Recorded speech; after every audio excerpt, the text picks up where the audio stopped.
प्रिय पाठकों, आप सभी का मेरे इस चैनल में फिर से स्वागत है।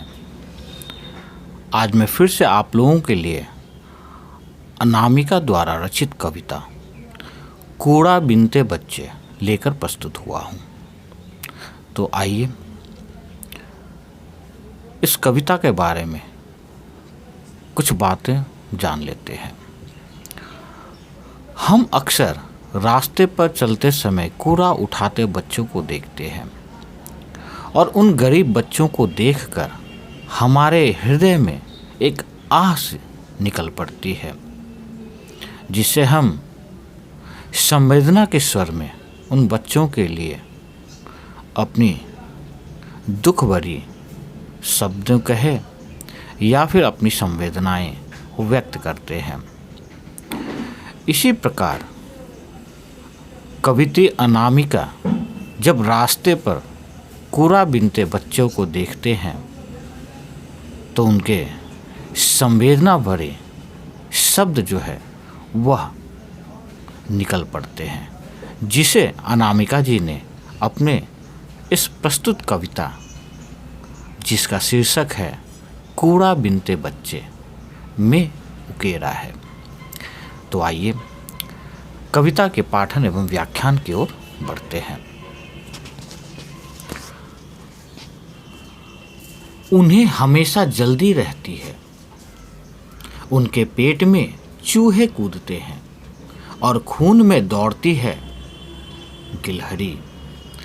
बड़े बड़े डग भरते चलते हैं वे तो उनका ढीला ढाला कुर्ता तन जाता है फूल कर उनके पीछे, जैसे कि ओह पाल कश्ती का। बोरियों में टन टन गाती हुई रम की बोतलें उनकी झुकी पीठ की रीढ़ से कभी कभी कहती है, कैसी हो, कैसा है मंडी का हाल। तो आइए इन पंक्तियों के प्रसंग की ओर बढ़ते हैं।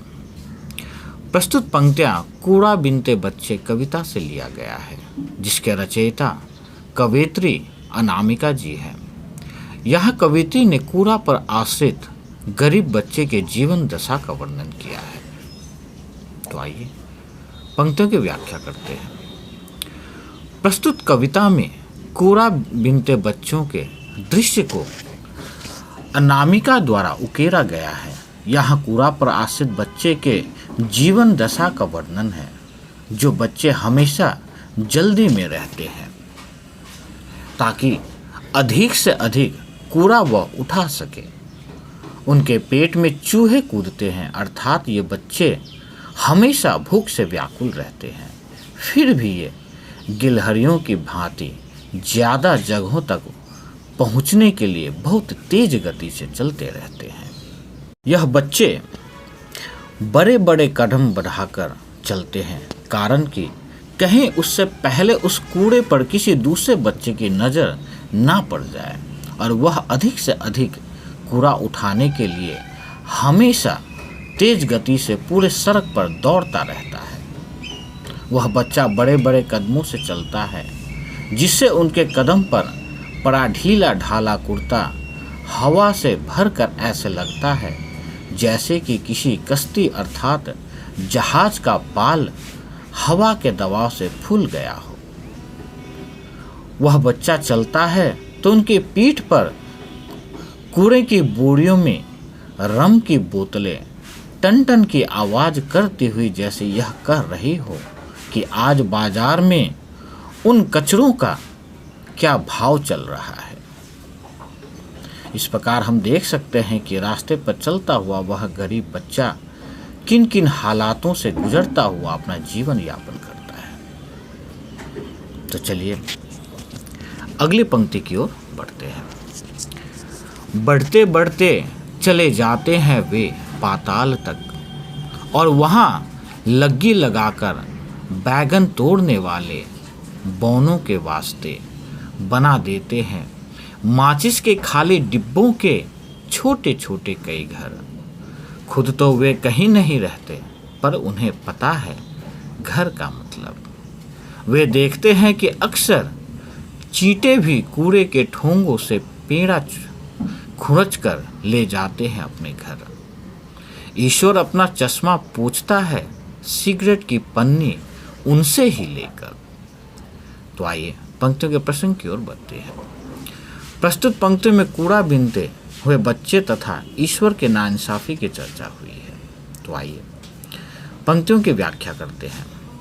प्रस्तुत पंक्तियों में कवित्री आगे कहती है कि वह कूड़ा उठाता बच्चा तेज गति से धरती से पाताल तक चला जाता है, अर्थात वह बच्चा अधिक से अधिक कूड़ा उठाने के लिए काफ़ी दूरी तय कर लेता है।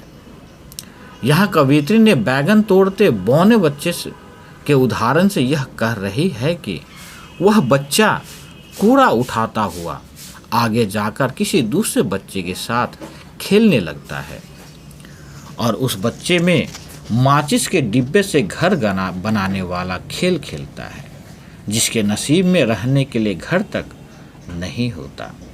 यह कवित्री बहुत ही मार्मिक तरीके से कहती है कि उस बच्चे को असल में घर का अर्थ तक नहीं पता, फिर भी वह दूसरे बच्चे के साथ घर बनाने का खेल खेलता है।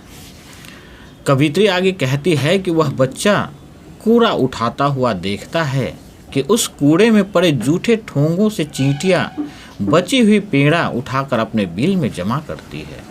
उसी कूड़े से वह बच्चा भी कुछ उठाकर अपना पेट भरता है।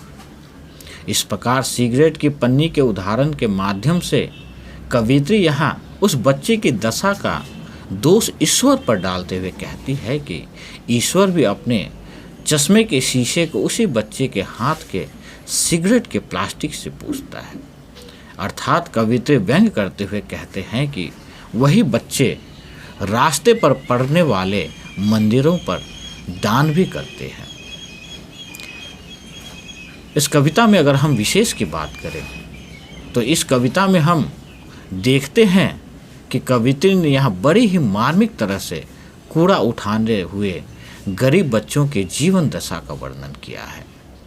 इस कविता में कवित्री द्वारा दिए हुए दो उदाहरण भी बहुत ही सार्थक सिद्ध हो रहे हैं।